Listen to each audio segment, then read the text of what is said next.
Let's see. Do this the other way today.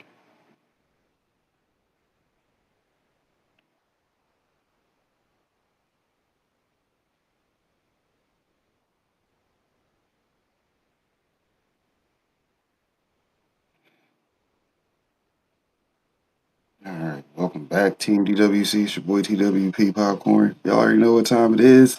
Another day in paradise. For those who don't know, we got the Rumble Studios back up and popping. Shout out to the Rumble Studios. We appreciate that. Let's see. Let me get my banner going.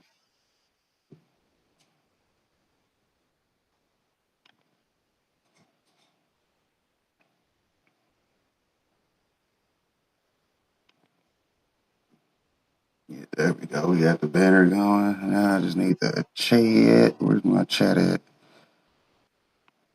Let's see. Chat. Live chats. It's been a while since I did this, so y'all gotta give me a sec, because we gonna get right back at it. What up, John Paul? Good to see you. How you doing? Do have the cultivation channel in the chat, so hell, we can go ahead and get ready to go. Shout out to the Ready to Go playlist, because that's exactly where we going. Keep it simple, right? Flip the camera, get the full screen on effect. There we go. And let's see, we're on my Ready to Go playlist today.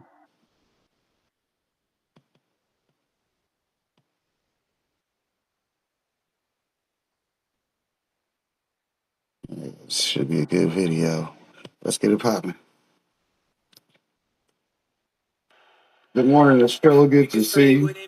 Cooking with love and more. Hey, bars. Katie Alexis, good to see you. Benny, little mama got plenty, so many strain, pumping the plane, nothing but dro. One for the brain, one for the body, one for the soul. Running with strange, keeping the party under control. Up, away, flying, how far are we gonna go? Smoke team in the building, got 'em is what the deal is. Recognize coming with Burns, Felix with Filling County boy, got the liquor. Castle was on the fader, Stevie came with the greenery, mixing multiple flavors, whatever you want, homie. Tell me when to say when. How about you and your friends? Come get with me and my friends, and keep it real with me, girl. I don't wanna pretend like this is a new thing. Really, that's what it's been like.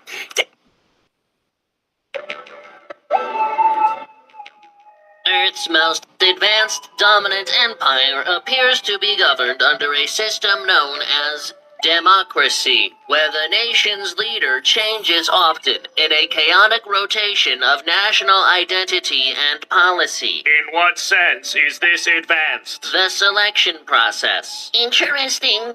And how are these leaders selected? Well, two sides compete with one another to run the country. And who wins? Whichever side shows more pictures of crying moms on the news. What? Explain the mechanics of this. People spend months seeing crying moms on the news. And then every 4 years they go into a polling booth where they are asked who they remember showing them the most pictures of crying moms. Whoever the majority of humans select gets to be in charge. So each side tries to show as many sad moms as possible? No, basically only one side does it. The other says numbers that people immediately forget the moment they see a picture of a crying mom. So these sad moms, when they are in charge, what do they demand? You are not understanding. The sad mothers are not in charge. Whoever shows the most pictures of sad moms get to be the people in charge. This makes no sense to me. Well, you know, it is the best system that has been tried. They used to be ruled by whoever was born into a specific bloodline. And being ruled by whoever has the most videos of sad moms is better? Yes, I fail to see why, because everyone gets a choice. It doesn't sound like it. It sounds like their will is heavily constrained by their emotions and subjected to infinite manipulation, making almost any potential choice meaningless. Well, if they keep showing lots of pictures of sad moms, they get to do it for the rest of their career. And what happens if they cause problems? The next person goes, "Oh no, I inherited a mess," and blames them for everything, but that is about it. What? They just get to do whatever they want and then leave office? It simply cannot be the case that this is their system. I assure you it is. Allow me to demonstrate.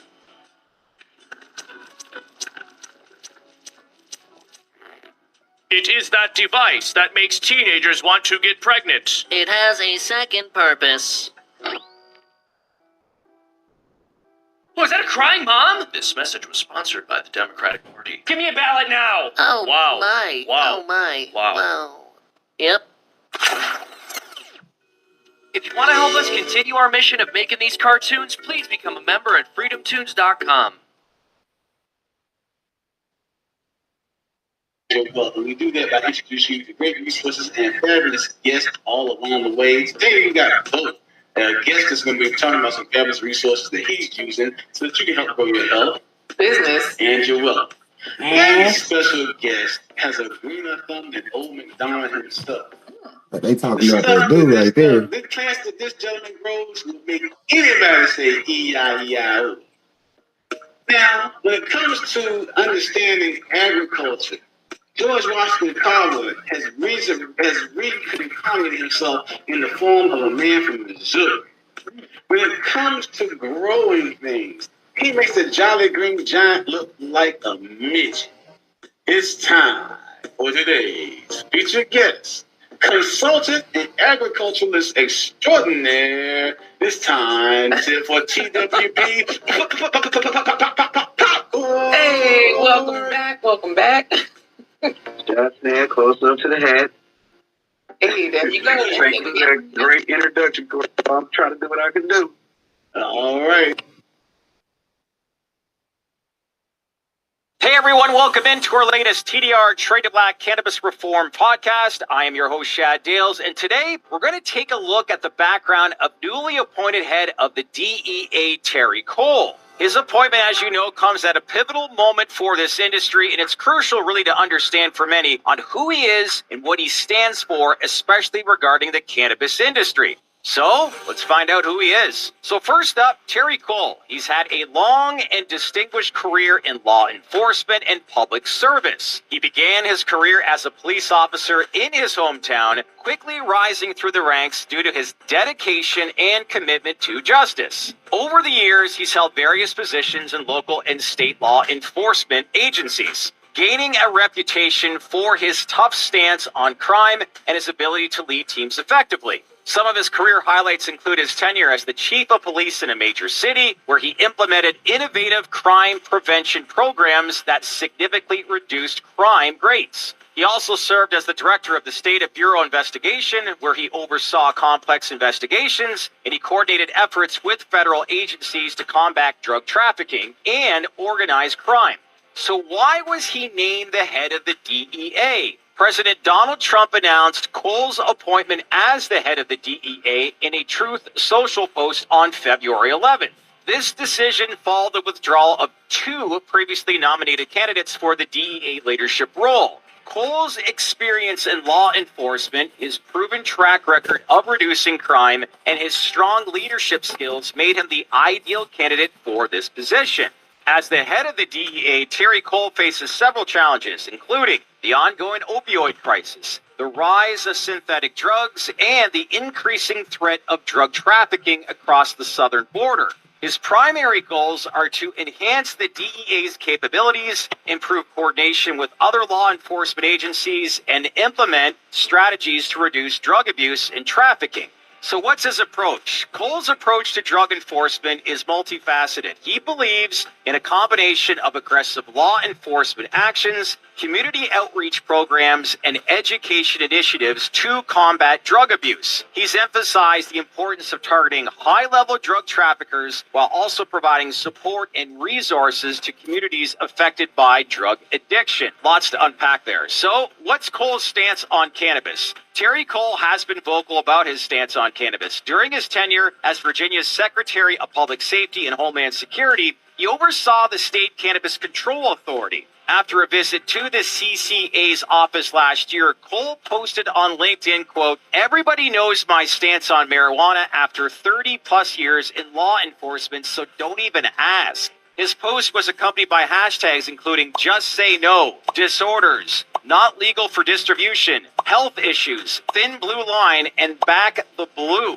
So what are some of his concerns about cannabis? Cole has expressed concerns about the dangers of marijuana, linking its use to higher suicide risk among youth. He has shared in the past articles and studies that highlight the negative effects of high THC content in cannabis, such as increased problems with memory and learning disorder perception, difficulty in thinking and problem solving, and loss of coordination. He's also pointed out that marijuana can be a risk factor for psychosis and schizophrenia, stunt brain growth, and alter male sperm DNA linked to autism. There's a lot to unpack there. So now let's move to President Donald Trump and Attorney General Pam Bondi. With Terry Cole's appointment, it's going to be more important than ever for President Donald Trump to make decisions on rescheduling and banking for this cannabis industry. Cole and Pam Bondi, another influential figure in the administration, will be crucial for any advancements in the industry. Their stances and actions will shape the future of cannabis regulation and its impact on the economy and public health, as we all know.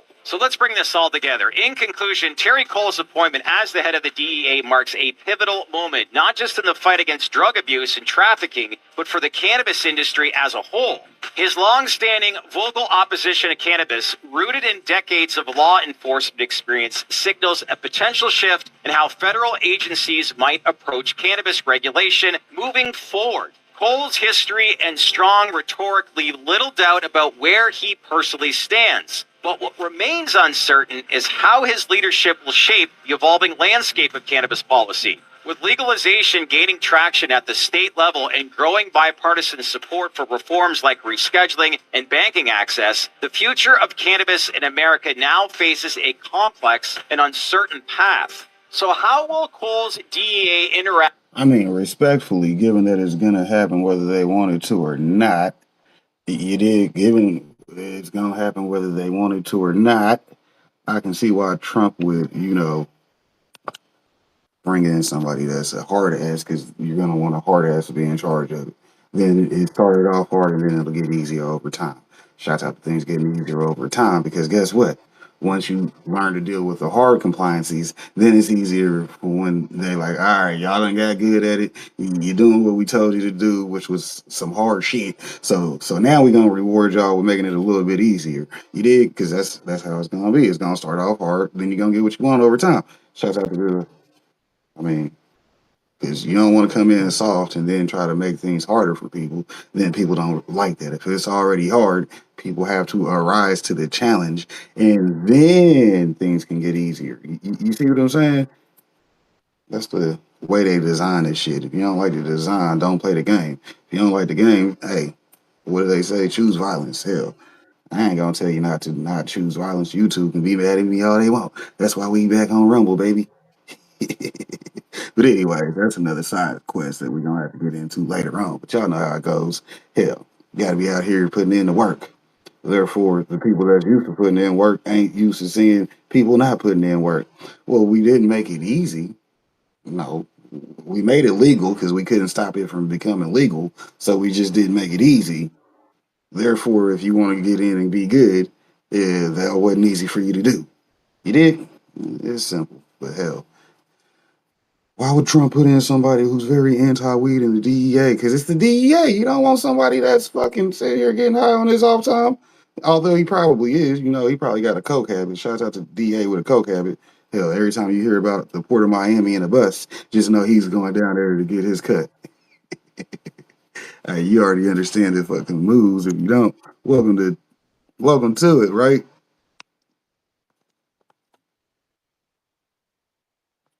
Camera back lined up. Of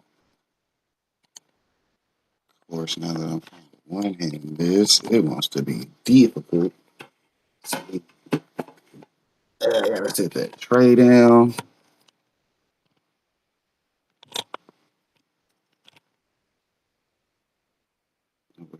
down some buzz. My finger's sticking.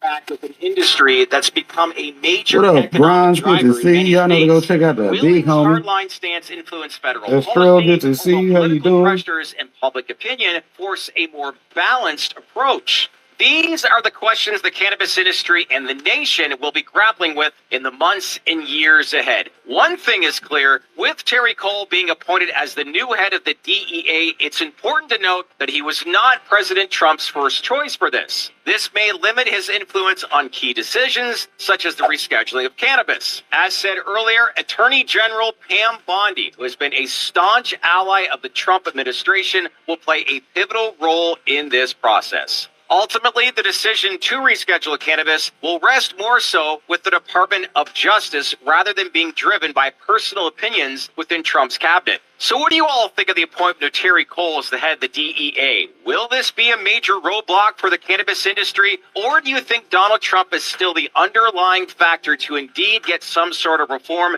which is badly needed for the cannabis space? We'd love to hear from you, so leave some comments below and let us know what you think. Also, if you like the content that we produced here, greatly appreciate it if you give this video a like. Make sure to smash on that bell for all notifications, and greatly appreciate it if you could subscribe to our channel. We very much appreciate it here at TDR.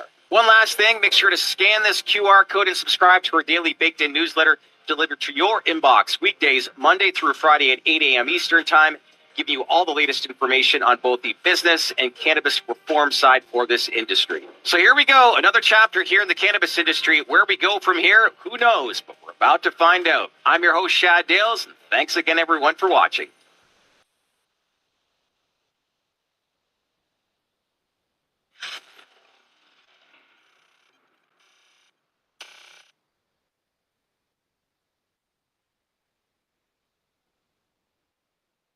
Yeah.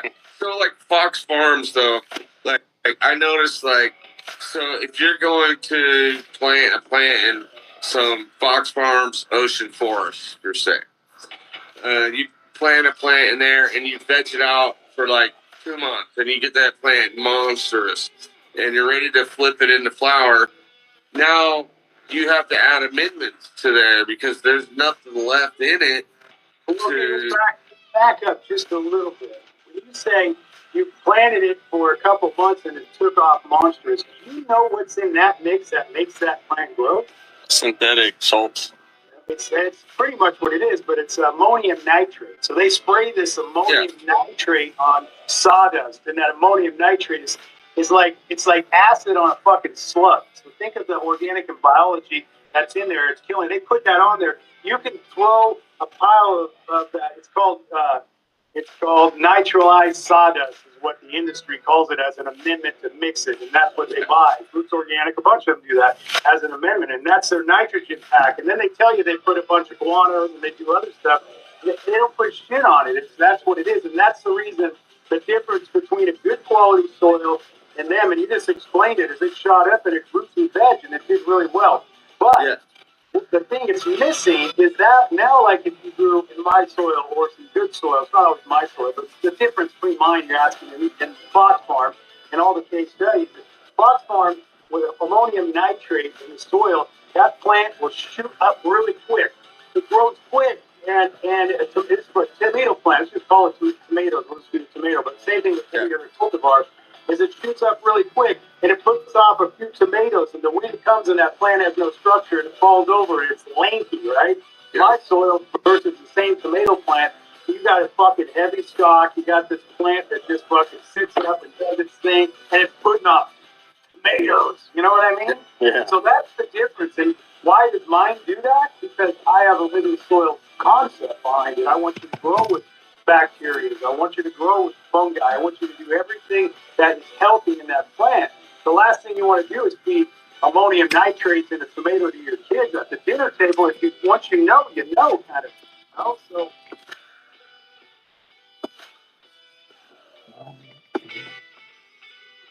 I know to go check out Hard Desert Exotic Podcast, usually every Friday and Sunday afternoon. Yeah, if you don't know what time to go by there, go ask them. There's a plant so ancient, so powerful, that it was revered by shamans, mystics, and spiritual masters across the ages. A plant that connects the physical to the metaphysical, unlocking hidden dimensions of consciousness. Cannabis. A plant medicine that holds the key to unlocking higher realms of self-discovery. It is more than a plant, it is a mirror reflecting humanity's quest for transcendence, pleasure, and healing. Cannabis has found symbolic representation in numerous sacred traditions and texts, often veiled in allegory or intertwined with ritualistic practices. In the Atharva Veda of ancient India, cannabis is referred to as one of the 5 sacred plants and described as a protector against evil and a source of joy. The plant is called Vijaya, meaning victory, Let's talk to the symbolizing OG from triumph the over AZ. suffering and a gateway I to know go divine check out AZ experiences. Treasure Hunters. That's In that certain big homie. interpretations of the Tantras, Appreciate you stopping cannabis is by. linked to Hopefully Shiva, you a and meditative ascetic deity in that Hinduism. redhead's doing The good. use of balm, a Tell preparation Ducky I of said what's up. cannabis, during Shiva festivals symbolizes the dissolution of the ego and communion with the divine. Cannabis is viewed not as a mere intoxicant, but as a sacred medium to transcend earthly attachments. In shamanic traditions, particularly in Central Asia and Siberia, cannabis is thought to represent the cosmic axis connecting the underworld, the earthly realm, and the heavens. Its smoke, rising to the skies, is seen as an offering and a symbolic bridge between the material and spiritual planes. Cannabis has long been regarded as a liminal substance, a bridge that helps the seeker traverse the boundary between the mundane and the mystical.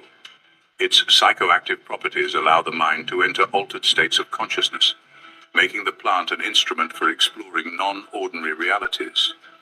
The physical realm is characterized by the limitations of the senses and ego, while the metaphysical realm embodies the unseen dimensions of existence, universal consciousness, energy flows, and the divine. Cannabis, when used with intention, dissolves mental barriers and tunes the practitioner to subtler frequency, akin to how a tuning fork brings harmony to discordant vibrations. This bridging effect is particularly emphasized in mystical practices where cannabis acts as a veil lifter. Its ability to quiet the analytical mind enables direct experiences of metaphysical truths that are often obscured by habitual thought patterns. However, this requires mindfulness. Without proper grounding, cannabis can overwhelm or distort these experiences.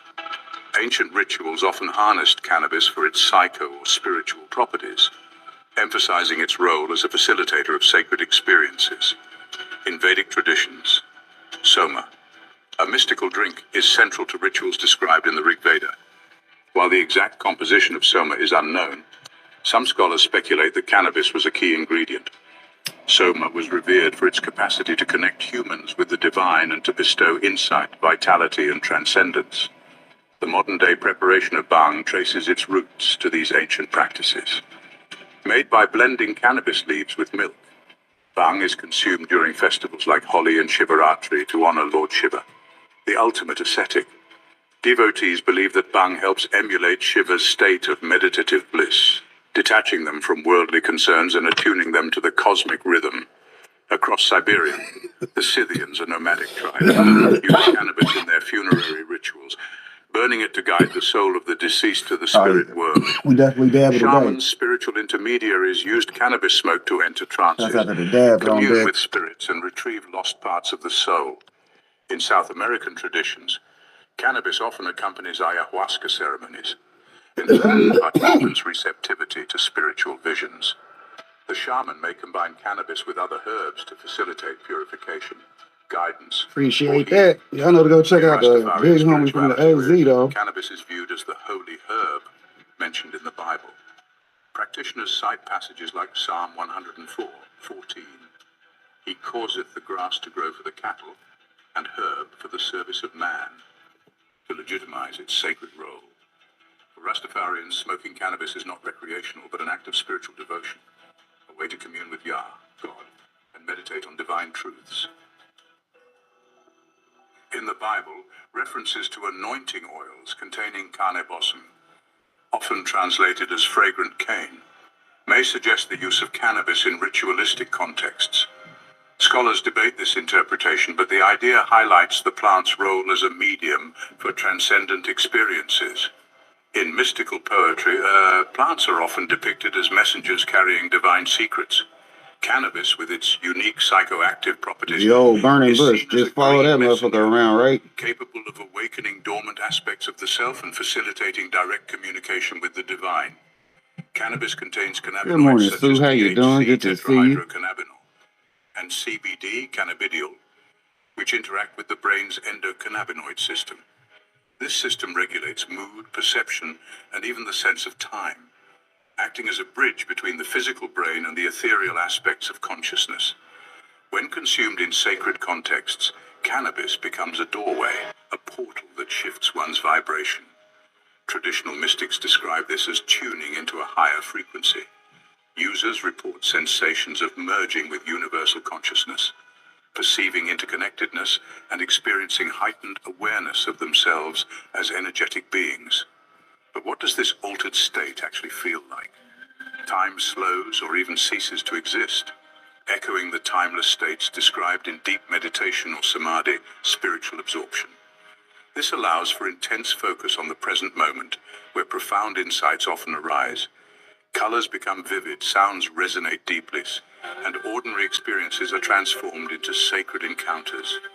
This heightened sensory awareness mirrors the mystic's aim to see the divine in all things. Cannabis can quiet the inner critic, temporarily dissolving the ego's barriers. This state creates space for humility, unity, and the feeling of being part of something greater, a glimpse of the divine. Cannabis can deepen meditation by silencing the incessant chatter of the mind. The plant encourages focus on the present moment, allowing practitioners to explore their inner landscapes. However, it is not a substitute for disciplined practice. Rather, it acts as a catalyst, opening doors that the seeker must walk through consciously. The insights gained under cannabis's influence can be profound, but they must be examined critically. Not all visions are spiritual truths. Some may be projections of the subconscious or distortions of reality. True spiritual growth lies in integrating these experiences into daily life and discerning genuine insight from illusion. Cannabis is said to influence the subtle body, particularly the chakras or energy centers. It often enhances activity in the upper chakras, such as the third eye, Ajna, and the crown chakra, Sahasrara, which are associated with intuition and cosmic connection. However, overuse can unground the practitioner, leading to imbalances in the lower chakras, which govern stability and physical health. Kundalini energy, described as a coiled serpent at the base of the spine, can be stimulated by cannabis. This stimulation, however, must be approached with caution. If the body and mind are unprepared, the rapid rise of Kundalini energy may lead to overwhelming experiences, such as anxiety or physical discomfort. When used wisely, cannabis may help release blockages, enabling the energy to flow more freely. Before we go deeper, pause for a moment. Kindly hit subscribe and turn on notifications like this post and share it with anyone who needs to see it. Cannabis has been used for centuries as a natural remedy for pain. Its anti-inflammatory properties make it effective for conditions like arthritis, while its analgesic effects provide relief from migraines and neuropathic pain. Pause. For spiritual practitioners, this physical ease allows them to focus more deeply on their inner work. Cannabis can alleviate symptoms of anxiety, depression, and PTSD by modulating stress responses.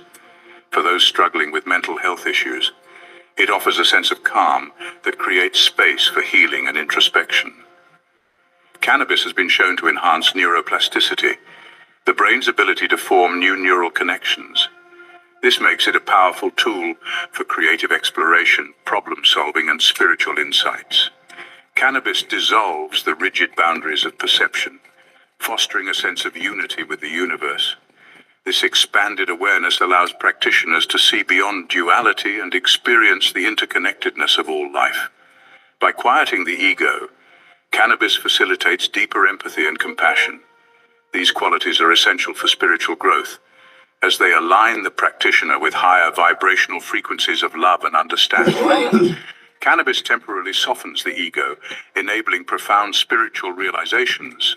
However, the true challenge lies in sustaining these realizations without dependence on the plant. Cannabis often acts as a key to the subconscious, unlocking repressed emotions and memories.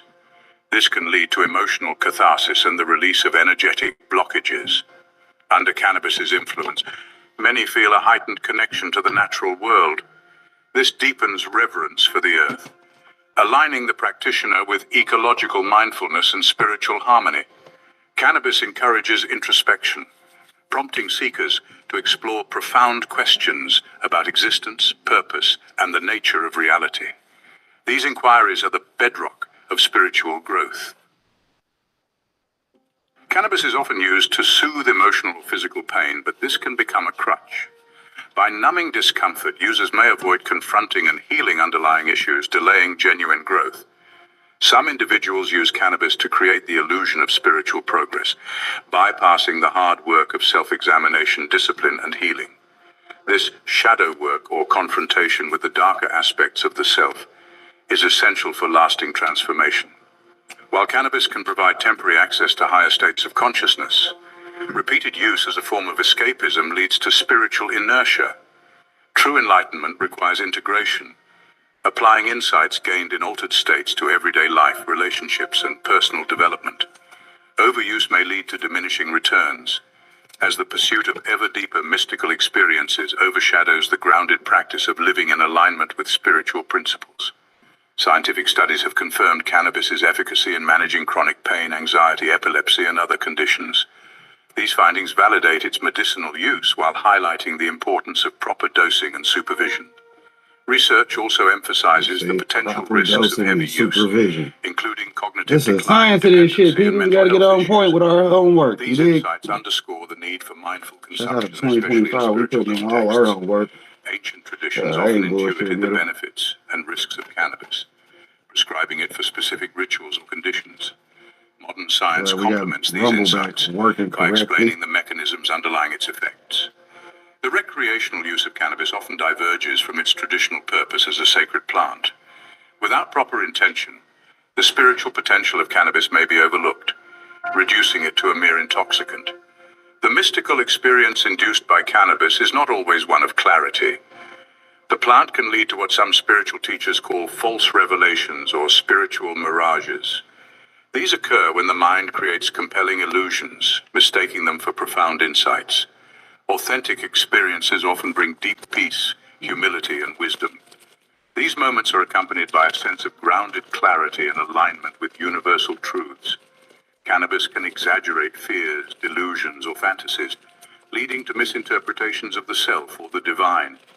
The untrained mind may struggle to discern between genuine insight and the projections of its subconscious. Mystical teachings often emphasize the importance of integration, bringing the lessons from altered states into everyday life. Without this, cannabis may simply become a fleeting escape rather than a transformative teacher. From the perspective of yoga and energy work, cannabis interacts with the subtle body, specifically the chakras and the nadis, energy channels.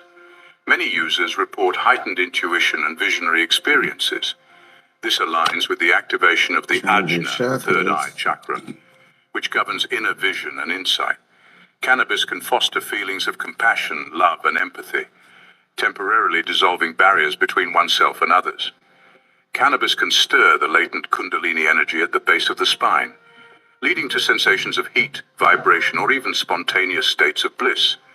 However, if used recklessly, it can disrupt the natural flow of this energy, leading to imbalances or emotional instability. Mindful cannabis use begins long before the first inhale or sip. Sacred preparation transforms a casual act into a spiritual ritual, aligning the user's intent with the plant's intrinsic energy. This step creates the foundation for a profound and meaningful experience. Begin by defining a clear intention. Ask yourself, why am I using cannabis? This intention acts as a compass, guiding the experience and anchoring you in purpose. Many ancient traditions treat cannabis as a sacred being, not merely a substance. Before use, hold the plant in your hands, offer gratitude, and silently ask it to assist you in your spiritual journey. Some practitioners chant, pray, or meditate over the plant, infusing it with their energy. Incorporate sacred objects into your ritual, crystals, incense, or a small altar. These symbols create an environment of sanctity and amplify the energetic field surrounding the practice. The environment in which cannabis is consumed greatly influences the experience. Select a quiet, clean, and undisturbed location, whether it's a secluded outdoor spot in nature or a candle. Cannabis is a double-edged sword. Its benefits depend on mindful moderation and self-awareness. Overuse or reliance on the plant can lead to stagnation or dependency, undermining spiritual growth. In spiritual contexts, less is often more. A small dose can open the mind while maintaining clarity, whereas excessive consumption risks overwhelming the user with unnecessary noise and confusion. The ultimate purpose of any altered state is transformation. The revelations gleaned during cannabis-induced experiences hold little value if they are not integrated into your daily spiritual practice. After each session, take time to write down your thoughts, visions, or emotions. This process helps ground abstract experiences into tangible insights. Over time, these reflections become a map of your spiritual journey. Consuming a small, nourishing meal post-session can help balance the body's energy and reintegrate the physical and spiritual realms. If you've stayed this far, you're ready for the next step in your spiritual journey. Subscribe now and share this with someone who needs to hear it. You ain't even a guest no more. We here, bro. Yeah, you and your family, man. I told you we're gonna bring you in quarterly to make sure all our investments are up to par. Get some insider information. That's illegal. I mean, we're gonna get some tips. That's the pointers. Yeah, no insider information. Inside the trade. Shit. They like Martha Stewart up for that. White women can't get away with it. Nobody can. What did she say? She had some friends who told her some shit when they had a party and she moved some money around. And she wasn't supposed to do that. Oh, yeah, right. Just lose the money like that. I made more money after that too. She went crazy. Bro, she's so freaky. What? How you know? She's freaky. Oh, you didn't see the post where she was talking about how they came and installed her pool? Oh, this shit legendary. It don't sound nothing like no goddamn. Are offering Georgia farmers a fresh crop, soon to be growing in tidy rows on yellow flagged acres in Candler County. We'll be throwing 30,000 plants this year. Each plant will yield somewhere between 1 and 3 pounds of full total plant material. 2018, the passing of the Farm Bill, which opened the door for hemp products to be sold here in Florida. The problem is they're not very regulated. This bill would actually be a detriment to the economy. Over 100,000 jobs will be lost overnight. Unfortunately, Washington accidentally set up a system that pitted outdoor and indoor against each other, and if we're not careful, we'll do it in Oregon.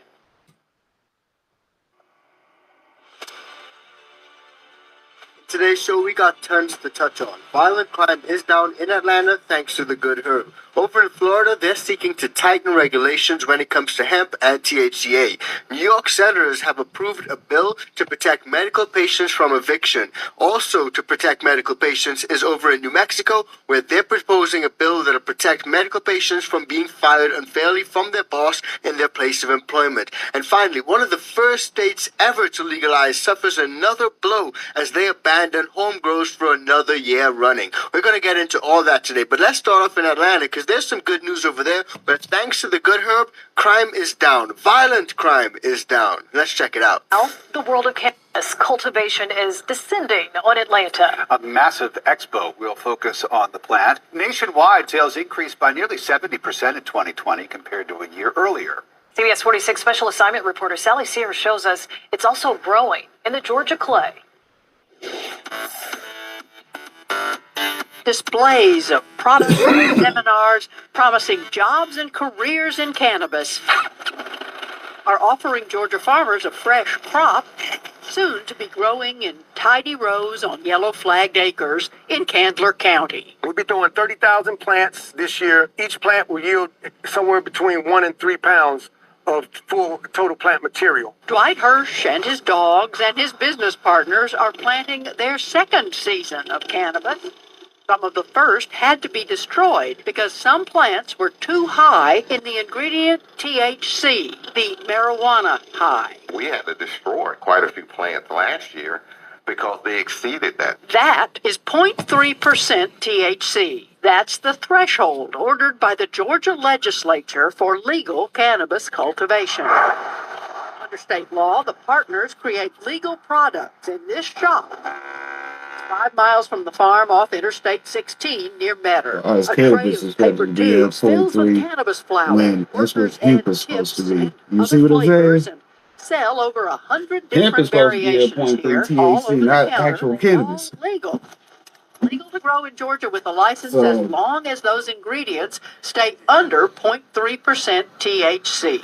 But that's always supposed to be for hemp. Is on the up in Georgia, and according to this article, Atlanta's decriminalization has actually led to a reduction in violent crime, and this is according to brand new research. And this actually runs contrary to a lot of warnings that we've heard a lot of lawmakers cite across different states, where people say legalization is actually linked to an increase in crime, whereas this study actually shows that Atlanta's move to decriminalize has actually concluded the contrary. The policy change in fact led to a reduction in violent crime. And the reason that was cited for this reduction in violent crime is the simple fact that the police have now turned their attention to more urgent matters. According to this article, the estimated effect of decriminalization in Atlanta was about 20 fewer violent crimes per 100,000 people per month. This is an almost 20% reduction from the pre-decriminalization average. 20%. Now, it's also really refreshing to see quotes like this one where they say, "We want to fill jails with armed robbers, rapists, burglars, and home invaders. We do not want to fill the jails with people who consume herb." That's the bottom line. And what's also great news is that, importantly, this decline was not offset by crime displacement in neighboring counties.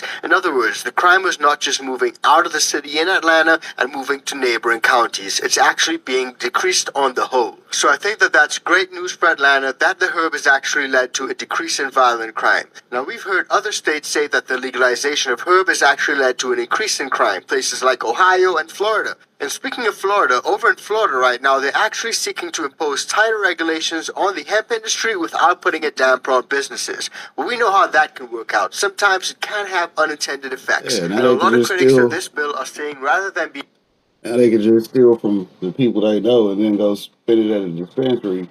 As long as you know, rob Peter to pay Paul, who cares how Paul got his money, right? being helpful and regulating the industry, what they will do is decimate and kill the industry entirely. Agriculture Commissioner Wilton Jensen says Florida's hemp industry has evolved past the intent of the Florida legislature. It goes back to 2018, the passing of the Farm Bill, which opened the door for hemp products to be sold here in Florida. The problem is they're not very regulated. It's selling products like Delta 8, which is very similar to marijuana in many ways, and it's being sold to kids in a number of different ways. So a lot of people agree with this legislation, but many experts say that it's gone a little too far. Some will say this bill will end the hemp industry. Let me be clear, the current Wild Wild West situation, selling anything to anyone, is going to end. Republican lawmakers looking to close loopholes in state law that have created what some call the Wild West of hemp sales. The bill ensures that food products made with hemp for humans and pets are held to the same standard as other food products in our state. Senator Colleen Burton authored Senate Bill 1676, which sets a legal limit on Delta 8 consumption to 0.5 milligram per serving, or 2 milligrams per THC container. It also adds oversight on labeling to prohibit Delta 8 distributors from marketing to children. Floridians should feel safe with products being sold in our state. They deserve to have confidence knowing that hemp extract products are not marketed in a way that be confusing or misleading, especially for children who may mistake them for candy. I sell quite a lot. It actually seems to fly off the shelf. Business owners WEAR has spoken with in the past say Delta 8 is one of their top products. It's a great alternative to the people that can't afford a medical card, which is kind of why we opened this business, was to help some people out in the community. But now, as some critics agree regulation is needed, many say the proposed bill would shutter Florida's hemp business. This bill would actually be a detriment to the economy. Over 100,000 jobs will be lost overnight because of this bill.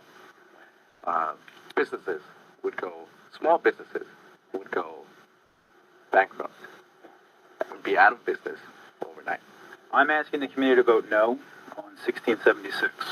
I'm asking One thing you can't fuck with is small businesses. If you start fucking with the small businesses, I mean, regular people can't get out here and get it. Regular people can't get out here and get it. Why anybody else gonna win? it furthermore, Huh?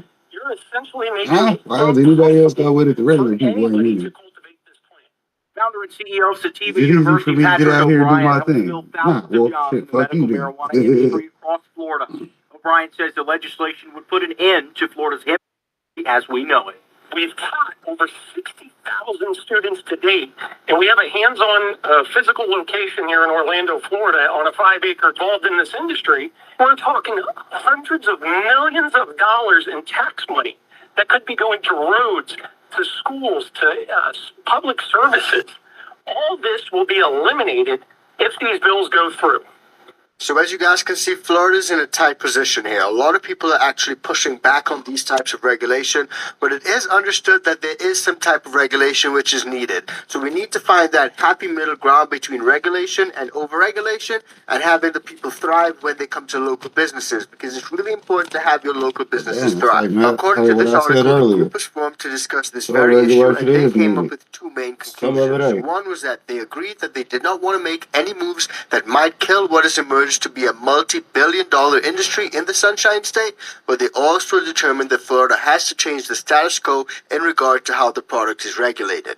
According to Southeast Republican Representative Tony Oberdorf, he's not a huge regulation guy, but he does think that an area where we need more regulation is this one. You can have a bag of gummies from hemp that's actually stronger than a bag of gummies from THC, which we legalized here in the state of Florida with a prescription. So this is a really complicated topic, and one in which lawmakers and critics have to come together to figure out what's the best way forward.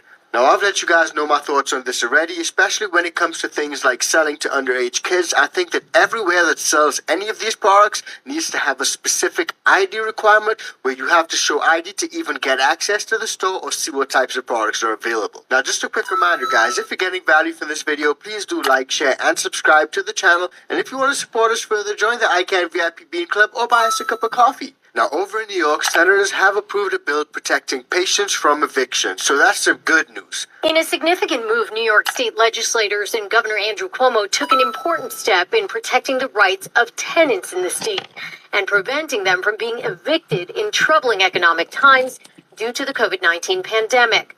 Naqib Siddiq, a housing attorney with Legal Aid Society, says it gives his clients a moment of relief. Now, in the past, we've seen previous situations where New York renters are afforded different types of protections. Think back during the COVID-19 pandemic. But this right here is one of the first times where New Yorkers will actually be protected from eviction, especially if you're a medical patient. An act to amend the Real Property Actions and Proceedings Law in relation to prohibiting the eviction of tenants for the certified medical use of medical marijuana. New York senators have approved a bill to expand housing protections for registered medical patients, aiming to prevent evictions based solely on their lawful use of herb. Now, while the state's laws already include anti-discrimination protections for legal consumers, the bill would actually explicitly codify that landlords cannot evict tenants for using herb as registered patients. Now, I think this is a big move because a lot of landlords out there abuse their power. They do not want anyone to consume any type of herb in their property, whether it's for medical purposes or not. And that's a big problem because a lot of people actually consume medical herb as a substitute for some of these expensive medical prescriptions. Think some of these dangerous big pharma drugs like opioids. Now, this legislation states that a tenant shall not be removed from possession of a residential unit pursuant to this article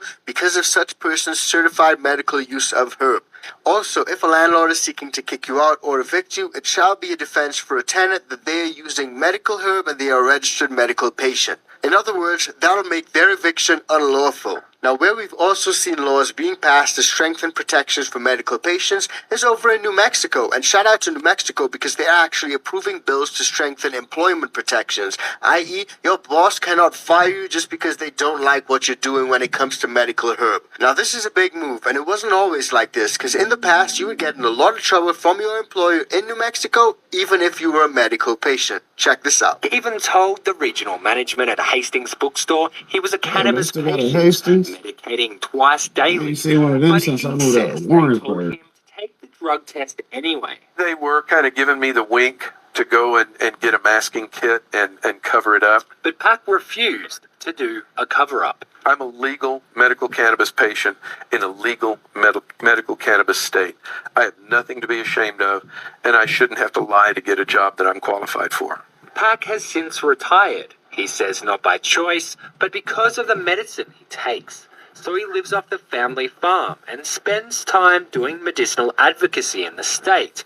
He says most medicinal marijuana patients in New Mexico don't have that option. So as you guys can see, over in New Mexico, they will quicker have you retire not by choice, but because you were forced to, simply because of the medications that you were taking. And not just that, but they'll give you the wink wink so that you can go and get some sort of masking test so that you can actually pass the drug test, and that way they'll be in the clear. Now thankfully, to avoid these crazy situations, another New Mexico House committee has passed a bill that will further protect medical patients in the state from being penalized at work for off-duty use of herb. Now what is great is that under this legislation, employees would not be considered to be impaired if a test is based solely on the presence of THC metabolites. Now what I found was pretty interesting is this minor amendment that was adopted by the House committee. And this amendment replaces a line in the bill that had said a drug test for the herb shall be reviewed by a medical review officer who shall determine if the reason for a positive test has a legitimate medical explanation. But under the new language, the bill simply says that an employer shall follow the cannabis impairment guidelines when testing for impairment. So this policy will stop punishing employees for off-duty use of the herb, and I think that that's important. Now what's also important is permitting home grows, especially in one of the first states ever to legalize in the US, and that is Washington. Now that's really disappointing because Washington as a state is one of the pioneers when it comes to the industry. And despite this, lawmakers have once again abandoned efforts to allow home growers to grow at home. Now this is not a new thing because this has been happening year after year after year. Actually, check out this news report which is literally from 5 years ago, half a decade. This afternoon, state lawmakers are taking up a bill that would let Washingtonians grow their own. Marijuana has been legal since 2012 here, but remains against the law for recreational users to grow it at home. If this bill becomes law, people could grow up to 6 plants at home per person, but it would limit a household to 45 plants. There are a lot of people who say Washington state just got it wrong. Even though they're one of the first states to legalize, not permitting home grows is a big mistake. Unfortunately, Washington accidentally set up a system that pitted outdoor and indoor against each other, and if we're not careful, we'll do it in Oregon. We need to work symbiotically. And I think that we will, as long as we don't make the mistake in the legislative process of passing laws that make it prohibitive financially to do it. Now, a lot of you guys know, as home gardeners, we always rally to free the herb. And according to this article, Democrats in the Washington state legislature have once again given up on a plan to legalize home grows, but instead opted to keep the conduct classified as a felony. So let that sink in. One of the first states to legalize herb. One of the first ones where it's absolutely legal, rec and med. If you grow your own herb at home, you're gonna be hit with a felony. Isn't that crazy? I think this is probably one of the craziest things that I've ever seen. Now, there is a silver lining in this, though, because every single time that these proposed home grow bills have failed, they always come back in the following year with another effort. Legislative efforts to allow personal cultivation stretch back to at least 2015, but so far each has failed. That's a decade of trying to get home grows legalized over in Washington. So you may be wondering, well, what's the big holdup? Why is it taking so long for this to happen? Well, it seems that this year the proposal had the support of a number of industry organizations, and it faced considerably less pushback from state agencies such as the Liquor and Cannabis Board, which have come out in the past against home grow plans, but Democrats nevertheless failed to coalesce around the bill. Now, when we break down exactly what some of these amendments and some of the reasons why it failed, it may seem pretty crazy to some of you guys, so let me know what you guys think about this. According to this, Christine Reeves, a federal way Democrat who in the past years repeatedly opposed efforts to legalize home cultivation, she says that she wants to include changes that will require state regulators at the Liquor and Cannabis Board, the LCB, to establish traceability requirements to track plants, cannabis harvested from those plants, and also the waste created by the homegrown herb. So in other words, any waste, any trimmings, any of that stuff from your own home grows, it needs to be legally disposed of. But it doesn't stop there, because this Democrat, Christine Reeves, also wants a separate amendment that will require people engaging in home grows to first obtain liability insurance, such as renter's insurance. And wait, there's more, because Reeves also wants to implement a system where growers would receive a warning from law enforcement if they grow more plants or possess more herb than they're allowed to under state law. So it seems to me that some of these requirements for simple home grows are pretty extra, especially when it comes to the disposal of the trimmings, Some people just compost their stuff. What's wrong with composting? But not just that, the requirement for renter's liability insurance, like what sort of figures are we talking? How expensive is that going to be? Is that going to then give the landlords an option to decline you a place to stay because they don't want you to grow any herb in their house? There's a lot of things that come into this. But also essentially allowing the police and law enforcement to give you a warning if you're a couple plants over the limit. What type of warning is that? Is that something that's going to go on your record? Is it something that's going to cause you to pay a fine? We just need a little bit more information on that. But I want to find out what you guys think about all this. Do you think that some of these requirements that they're putting on home growers is fair? Do you think it's okay and it's acceptable? Let me know what you guys think about that. Now, recently there have been big changes that are being proposed to the ballot initiative reform process, which will make getting things like home grows even harder to get on the ballot in the future. And at this stage, you now need $1 million to even get home grows on the ballot. So check that video out because it's coming up right now.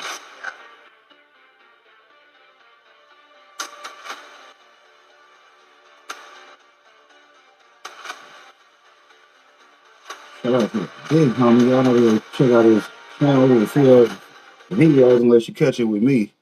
But you don't know when that'll be, so you know. Shout out to Rumble being back in the studio sesh.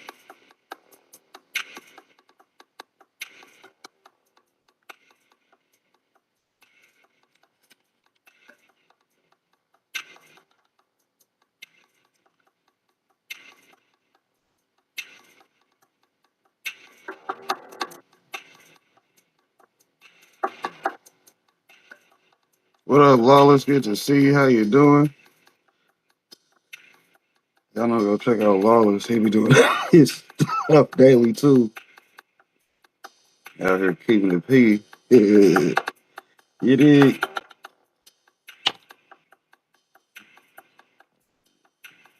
Of course, this the big homie DJ is. Y'all already know we dropped his link in the chat.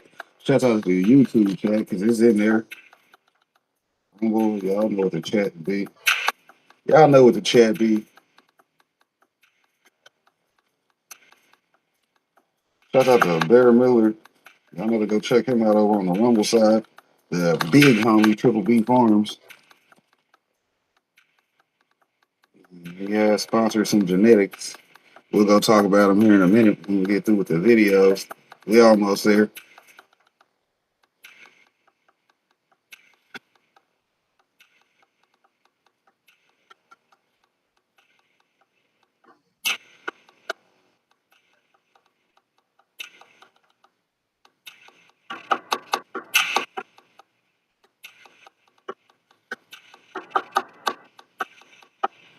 Big homie, Santa Odor Seed Company. Big, you can go check out what we got growing on. Y'all already know. We're like an hour into the video and we ain't even seen the plants yet. Popcorn. I thought you said you was an indoor garden consultant. Yeah, but I'm dope as fuck too. So you see, that's how we got to do it though.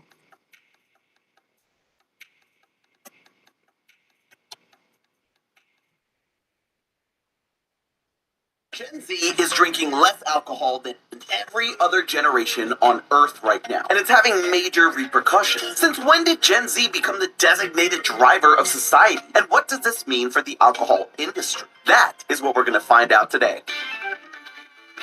Hello, Internet. Welcome to Food Theory, the show that's the perfect mocktail of chaos and edutainment. And yes, I did say mocktails because that is what's all on the rage. Cocktails are so blasé, so 2024. But you know what's not blasé? Clicking that subscribe button. But back to the point, why? Because Gen Z just isn't that into drinking. That's right, the same generation that revived Y2 looked like it was liquid gold and somehow made Crocs fashionable again is now making alcohol-free living cool. And when Gen Z decides something is over, it's OVER. And boy, is it. They're drinking 20% less than the generation before them, the millennials, and 33% less than the other generations when it comes to beer and wine. For generations, drinking has been a cornerstone of social life, adulthood, and even celebrations. College parties, happy hours, wedding receptions. Alcohol has been at the center of of all of it. Sure, it's not like everyone drank. There's plenty of people of every generation that don't. And yet, it's specifically the drinking rates among Gen Z that are plummeting. Bars and nightclubs are struggling to keep young customers, and they're scrambling to understand how to entertain people that just don't want to partake in drinking. At first, this might seem like just another quirky generational shift, like the sudden return of bell-bottom jeans or that hairstyle that every Gen Zer insists on getting. But this is not just a passing trend. This is something that's already reshaping industries, marketing strategies, and even the future of alcohol itself. Because here's the thing, this might be bad news for the alcohol brands out there. This is an industry that has spent billions of dollars making sure alcohol is seen as an essential part of adulthood. But now, their golden goose, the young adult demographic that kept bars full and liquor sales booming, is disappearing. So let's be clear here. We're talking about people born between 1997 and 2012. Now that the oldest Gen Zers are in their mid-20s, gag, they are entering the consumer world, making their own purchasing choices and having a heavy influence on brands, trends, and everything else. So companies are starting to take note of Gen Z's interests. I talked about this in our Chili's video a bit more, so make sure to check that one out. But basically, they're the captain now. And with that power, they've decided that they liked dry January so much that they're just gonna make it dry the rest of time. Statistics show 70% of people in Gen Z are choosing non-alcoholic beverages over the other kind. Only 18 to 20% of Americans of legal drinking age under 28, which is the cutoff point as of this episode for that group, said they regularly drank beer, wine, or spirits. Like I mentioned earlier, among millennials who were born between 1980 and 1994, consumption was way higher, especially for beer and wine. It's not just in the US either. In the UK, over 1 in 4 young adults now identify as non-drinkers, a number that has doubled in the last decade. It's astonishing. Even in countries with deeply ingrained drinking cultures, Germany, Spain, and Australia, young people are simply not reaching for booze like their parents did. But what is it about alcohol that no longer fits into Gen Z's world? It's well known that Gen Z is socializing a lot less in person due to the reliance on communicating through technology. Some people have even gone so far as to dub this the loneliest generation. And let's be honest, the pandemic definitely didn't help since they spent important informative time distancing themselves and doing the opposite of socializing. As Gen Z are spending less time in person, there's been a decline in alcohol consumption, as very often alcohol is seen as a social drink. Since a common reason for drinking is to have a good time with friends, naturally this decreases if the social interaction goes down too. But that's not to say that they aren't going out at all, just a lot less than before. And even though they are the loneliest generation, that doesn't mean that they aren't socializing either. They're just socializing in ways that prioritize health and finance. And booze doesn't fit well into either of those, especially in this day and age. I went out with some friends recently to catch up over dinner and made the mistake of getting a cocktail, because why not? We were celebrating reuniting. When the bill came, pet peeve of them not putting the prices on the menu aside, my jaw dang near hit the floor when I saw that the drink was $25. Mind you, my flatbread I ordered, 19. It's ridiculous. And Gen Zers aren't having any of that. And it's not just the price tag like we mentioned in other episodes. Gen Z are far more health conscious, arguably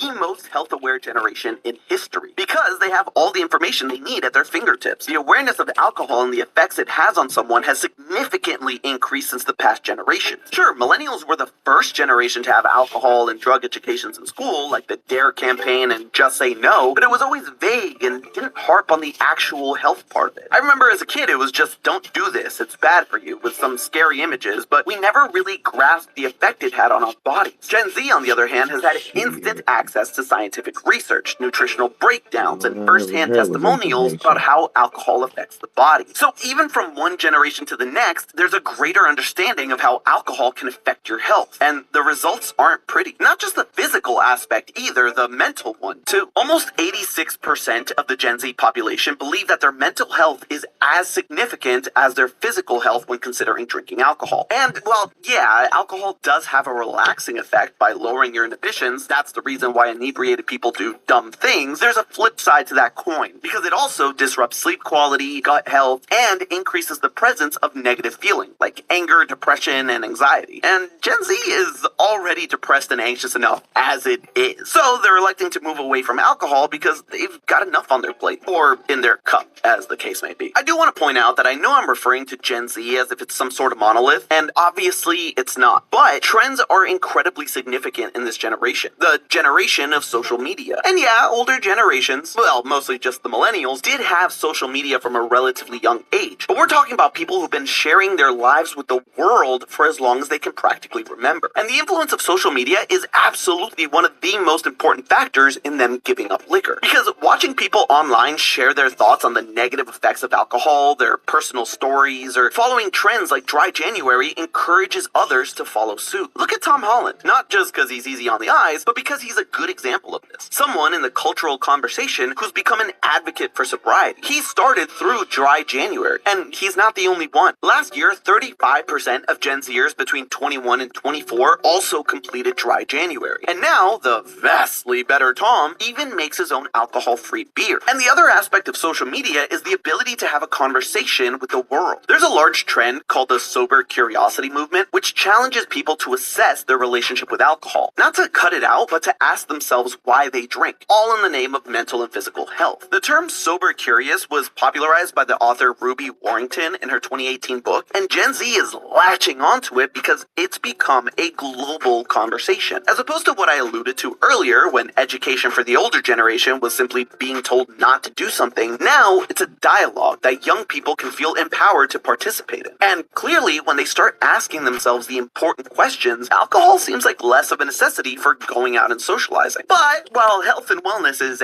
absolutely the primary concern and driving factor of sobriety for Gen Z, we can't really leave out how expensive it is to drink. Almost a third of young people choose low and no alcohol drinks specifically because they're cheaper than the alcoholic versions. This isn't to say that they're all about saving money and penny pinching. Sure, harsher economic reality right now between student loan debt, skyrocketing rent prices, and an uncertain job market, but the youth are actually happy to shell out cash. They're willing to pay more so long as it's a better quality product. Trends from 2024 show that when Gen Z do drink, they prefer premium beverages. Gone are the days of slamming down whatever's cheapest at the bar. Gen Z would rather have one high-quality, carefully curated drink than 5 that taste like bad decisions. They're trading quantity for quality. So here's the real kicker. This isn't just about drinking less. It's about drinking differently. And the alcohol brands are listening closely. That's because Gen Z isn't killing alcohol. They're reinventing it. Say what you will, but this generation knows what they want. And they have standards, which is more than I can say for the frat bros of my college years downing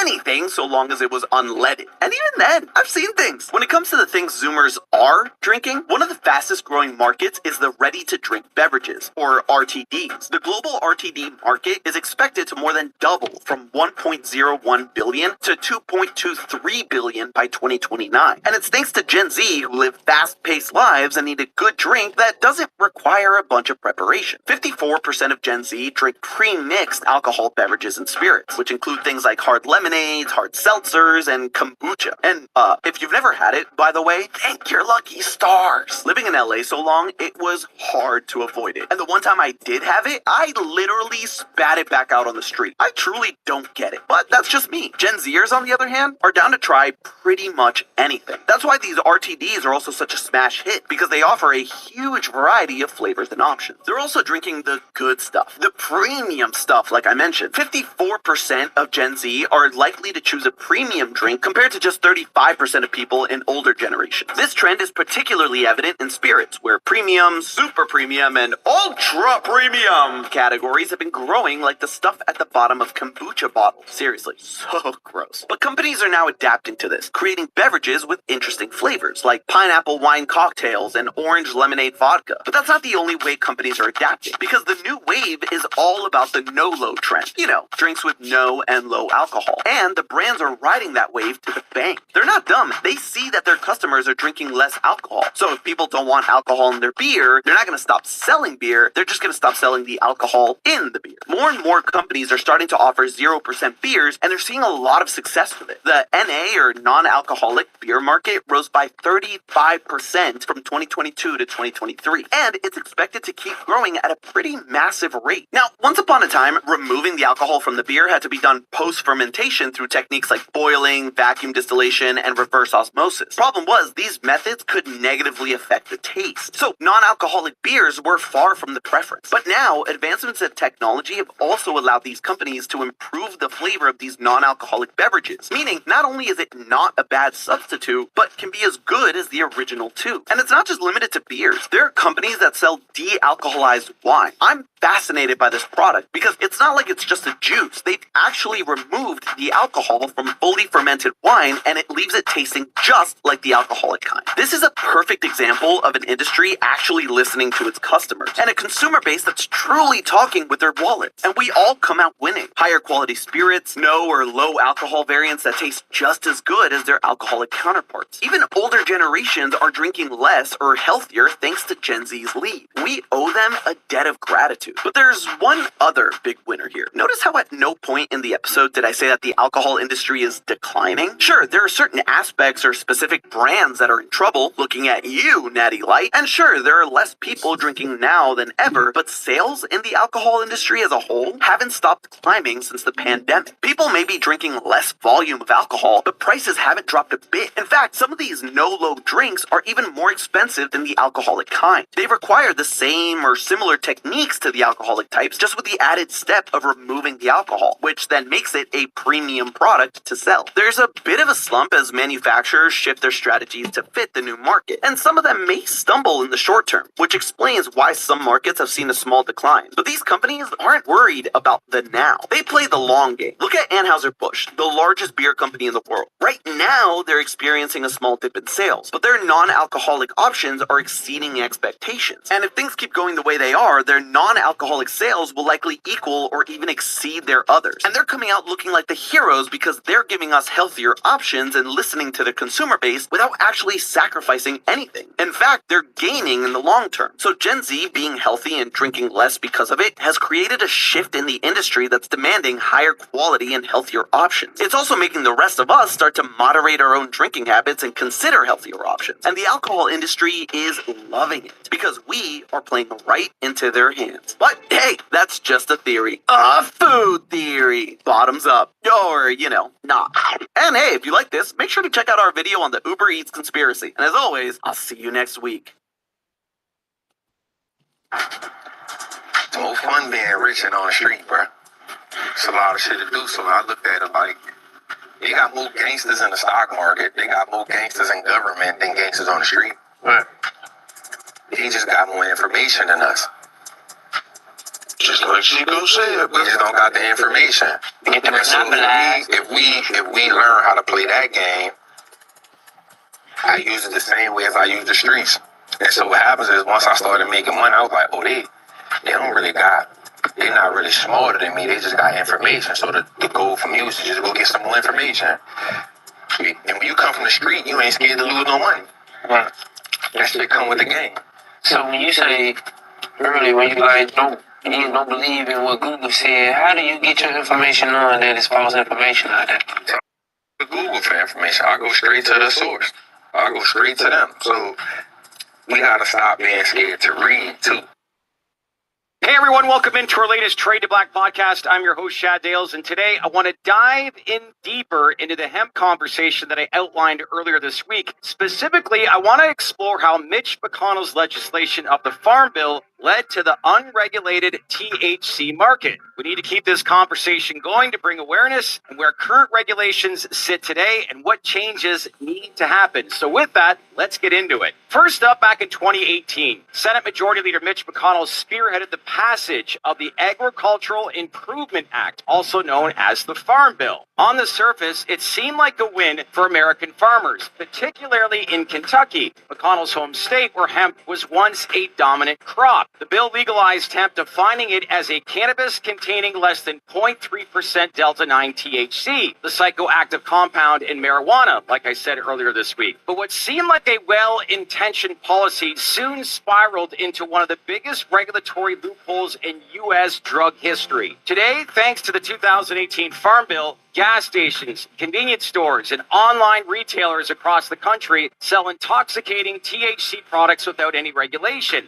These products include Delta-8 and synthetic Delta-9 THC. They aren't grown naturally in hemp plants, but are instead chemically converted from excess CBD. The result, a market flooded with untested, potentially unsafe THC products sold to consumers of all ages. And while traditional cannabis businesses remain under tight state and legal restrictions. So let's rewind back to 2018 when the Farm Bill was introduced. Its primary goal was to legalize industrial hemp, reviving an agricultural industry that had been crippled by outdated drug laws. McConnell, a key proponent, saw it as an economic boon for Kentucky farmers. And really, it worked, at least for a while. Farmers across the country jumped at the opportunity, planting hemp in record numbers, expecting a booming CBD market. But there was just one problem: oversupply. CBD, or cannabidiol, was marketed as a wellness cure-all, appearing in everything from gummies to skincare products. However, consumer demand didn't match expectations, and soon the hemp industry was sitting on an enormous surplus of CBD extract. With falling prices and desperate farmers, producers looked for new ways to make a profit. And oh, did they ever. How? Well, enter the chemical conversion process. Scientists discovered that CBD could be easily transformed into delta-8 THC, a psychoactive compound and similar to traditional delta-9 THC, but legal under the Farm Bill's vague wording. The bill only specified that hemp could not contain more than 0.3% delta-9 THC. It said nothing about delta-8 or chemically synthesized cannabinoids. This oversight opened up the floodgates for an entirely unregulated market of intoxicating hemp products. Within just a few years, the market for delta-8 THC exploded. Unlike traditional marijuana, which is subject to strict state regulations, delta-8 exists in a legal gray area.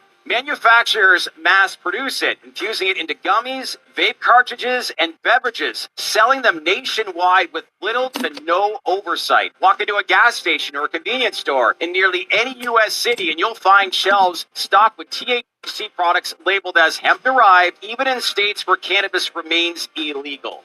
Wild. But here's the catch. These products aren't naturally occurring in hemp. They're synthesized in labs, often using solvents and acids to convert excess CBD into THC. And because they aren't regulated like traditional cannabis, there's no testing for potency, contaminants, or dangerous byproducts. This has led to serious health concerns, with reports of consumer experiencing unpredictable effects, hospitalizations, and even contamination with heavy metals and residual solvents. In fact, the FDA and CDC have both issued warnings about delta-8 THC, citing concerns over mislabeled products and unregulated manufacturing processes. Several states recognizing the dangers have moved to ban or regulate delta-8, but with the federal loophole still in place, these products continue to flood the market. So when we zoom out and view this from a big picture view, one may ask, how does this loophole remain in place for so long? The answer lies in politics and money. Mitch McConnell and his allies pushed for hemp legalization as a way to boost Kentucky's struggling agricultural sector. But in doing so, they left the bill intentionally vague, either failing to anticipate or perhaps knowingly allowing the emergence of synthetic THC. Meanwhile, the traditional cannabis industry remains heavily regulated and taxed. Licensed cannabis companies must adhere to strict testing protocols, pay high compliance fees, and operate under stringent state laws. Meanwhile, their hemp-derived THC competitors face none of these hurdles. In other words, delta-8 and synthetic THC sellers are operating in a wild west with legitimate cannabis businesses, while legitimate cannabis businesses fight to stay afloat under oppressive regulations. The ghost of Mitch McConnell remains in many as far as the cannabis industry. Major lobbying efforts from the hemp industry also have kept lawmakers hesitant to address the issue, which is the political side of it. The businesses profiting from this loophole have every incentive to keep it open, pouring money into lobbying efforts and misleading consumers with claims that their products are natural and legal. So next up, here's why we need change. It's now been over 7 years since the original Farm Bill was passed, and Congress is once again discussing its renewal. The question is, will they finally close this loophole? Industry experts and regulators argue that the bill must be amended to explicitly address the synthetic THC, ensuring that intoxicating products are regulated in the same way as traditional cannabis. level playing field. A fair and safe system would require that all THC-containing products, whether derived from hemp or marijuana, be subject to the same testing, labeling, and sales restrictions. Consumers should not have to wonder whether the THC product they bought at a gas station contains harmful chemicals or mislabeled dosages. Additionally, allowing the oversupply of CBD to be converted into THC products only exasperates the problem. So really, a sensible policy would ensure that hemp is cultivated for legitimate industrial and wellness purposes, not as a loophole to sell unregulated THC under the guise of legality. Mitch McConnell's 2018 Farm Bill was pitched as a way to support farmers and grow an industry. Instead, it created an unchecked marketplace for intoxicating synthetic THC products that evade regulation. Today, consumers across America are unknowingly purchasing hemp-derived THC without any guarantees of safety or transparency. Meanwhile, legitimate cannabis businesses continue to struggle under regulatory burdens that their unregulated competitors sidestep entirely. So really, the upcoming Farm Bill presents a crucial opportunity to correct this mistake. Lawmakers must act to close the Delta 8 loophole, enforce proper testing, and ensure that all THC products are subject to the same regulations. Until then, the current system remains broken, prioritizing profits over public safety and rewarding those who exploit legal technicalities at the expense of the consumer. The Farm Bill was meant to help American farmers. Instead, it's fueling an industry of synthetic THC and regulatory evasion. It's time for change, don't you think? If so, let us know what you think by leaving some comments below. If you like this content that we produce, give this video a like. And please, if you can, spread the word by sharing this video within your network. We have to keep this conversation going. One last thing, greatly appreciate if you could subscribe to our channel. We'd appreciate it here at TDR. And one final thing too, make sure to scan this QR code and become a daily baked-in newsletter subscriber delivered to your inbox weekdays, Monday through Friday at 8 a.m. Eastern Time, giving you all the latest information on the business and reform side of the cannabis industry. That's it for today. Stay connected, stay open-minded, and I'll see you next time on our latest Trade to Black podcast. I'm Shad Dales, and thank you everyone for watching. Shad be on some bullshit sometimes.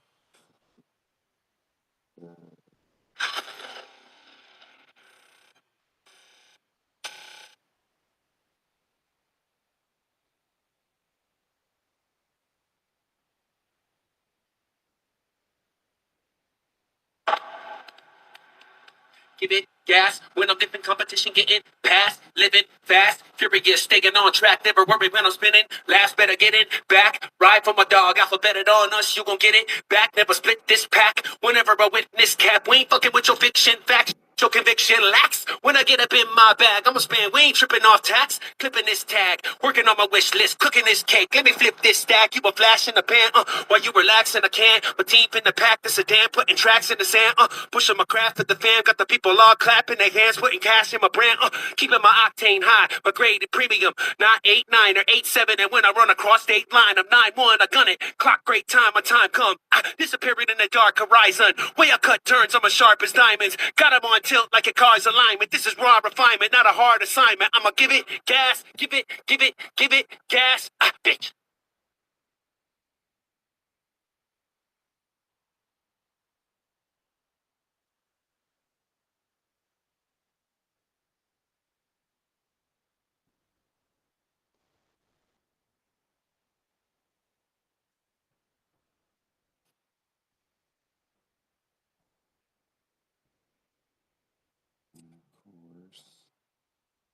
I was gonna show the chat because now we in that chat over here. My octane high, my grade premium. Not 8-9 or 8-7, and when I run across state line, I'm 9-1. I gun it. Clock great time, my time come. Like my video. Of course, if you don't like your video, what are you doing? Appreciate the love in the chat. Hey, you know I gotta come in here with a dab on them. I'm coming here with a dab on them.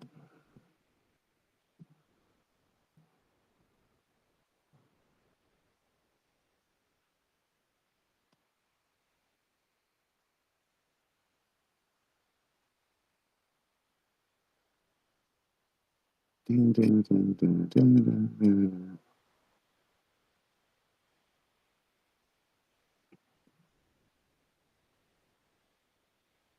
Boom, elbow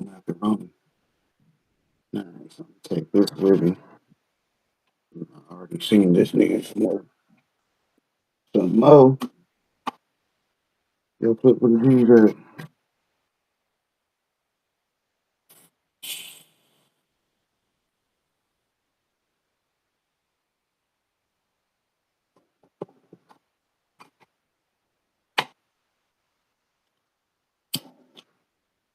Yep.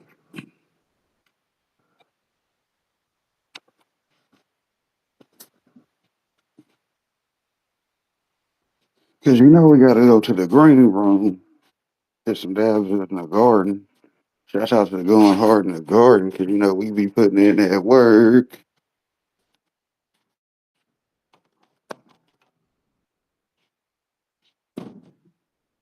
Flat out. That's the part that Rumble ain't really been getting to see lately because you know they get the studio version, which doesn't include the green room. Let me get to the full.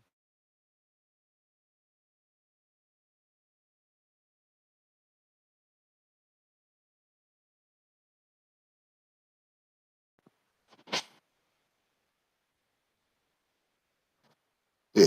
Anyways, we had just got some new plants. We got another new small cactus and another. I forgot what it said it was, so let's look at the tag. This is a rustic rattan. It's a succulent. Got that. I'll have to get it on a nice watering schedule. These